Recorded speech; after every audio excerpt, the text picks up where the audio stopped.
Menjelang momentum Idul Adha 1443 Hijriah, Dinas Pertanian dan Pangan atau Dinperpa Kota Pekalongan terus berupaya untuk menyembuhkan hewan ternak, terutama sapi baik yang positif penyakit mulut dan kuku atau PMK maupun sapi yang bergejala atau suspek PMK ringan dan sedang. Kepala Dinperpa Kota Pekalongan melalui Kepala Bidang Peternakan dan Peternakan Hewan, Ilena Palupi menyebutkan, per tanggal 25 Juni 2022 tercatat data suspek PMK sebanyak 208 ekor sapi, yang dinyatakan sembuh 75 ekor sapi dan mati atau potong di RPH ataupun dijual sebanyak 25 ekor sapi. Serta sisanya sebanyak 108 ekor sapi masih dalam proses penyembuhan oleh tenaga medis Dinperpa seperti dokter dan mantri hewan. Ilena menjelaskan pada pertengahan bulan Mei 2022 lalu virus PMK telah masuk ke Kota Pekalongan yang menjangkit ternak sapi perah di 3 kecamatan yang ada di Kota Pekalongan.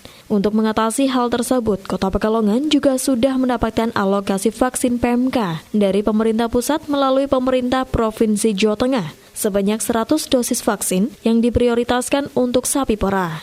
Lebih lanjut, ada 5 titik peternakan di Kota Pekalongan yang masih bersih atau zona hijau dari PMK dan akan menjadi sasaran vaksinasi tersebut. Menurutnya, dipilihnya sapi perah sebagai sasaran vaksinasi pencegahan PMK karena sapi jenis perah memiliki masa hidup yang lebih lama di kandang daripada sapi potong. Jadi, seperti kita ketahui sejak pertengahan Mei, Kota Pekalongan sudah mulai terinfeksi penyakit mulut dan kuku untuk ternak sapi.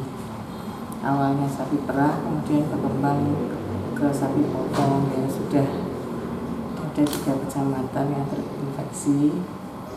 Kemudian dari saat ini per tanggal 25 itu dari 134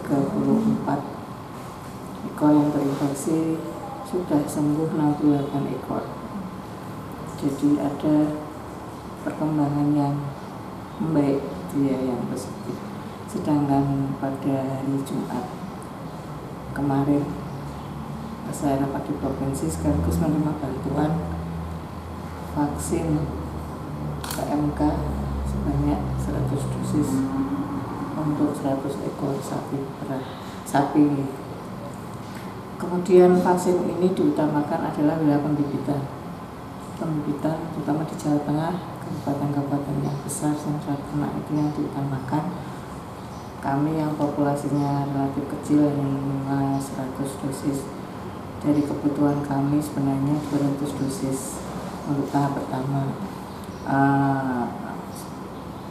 Sudah diputuskan bahwa kami ada tim URC yang terdiri dari saya, kemudian juga para medik veteriner dan para medik. Kami memutuskan memang sesuai SOP-nya vaksinnya yang diberikan ini diarahkan kepada wilayah atau usaha peternakan yang masih bersih, yang belum terinfeksi atau tertular. Di sini ada sekitar 5 lokasi yang memang masih benar-benar bersih. Jadi kalau di lokasi yang lain 8 lokasi ini sudah ada sebagian terinfeksi, ada yang sembuh. Nah itu sudah bukan prioritas vaksinasi. Kenapa saya prioritaskan sapi perah? Karena sapi perah masa hidupnya lebih lama di kandang daripada sapi potong. Sapi potong itu kan dimukan sebentar, dijual, dipotong, dibawa ke RPH. Bahkan ada juga peternak yang memang benar-benar pedagang ya, jadi hanya kulaan sapi sebentar untuk dipotong di RPH cuma dikirim ke tempat lain. Sehingga kami prioritaskan sapi perah karena sapi perah, pengusaha sapi perah ini terdampak luar biasa. Dengan terinfeksi PMK, produksi susu bisa drop sampai benar-benar tidak keluar, rata-rata sekitar 70%. Jadi kami prioritaskan karena juga populasinya cukup banyak, sekitar 300 ekor. Kemudian untuk 100 dosis ini sudah akan divaksin besok pagi. Kami bagi menjadi 2 tim. Yang tim 1 nanti memvaksin di daerah Panjang Baru. Di situ ada 3 kandang, ada 3 lokasi kandang, populasi sekitar 60 ekor. Kemudian tim yang kedua ada di Negayu, di sana ada sapi perah 30 ekor.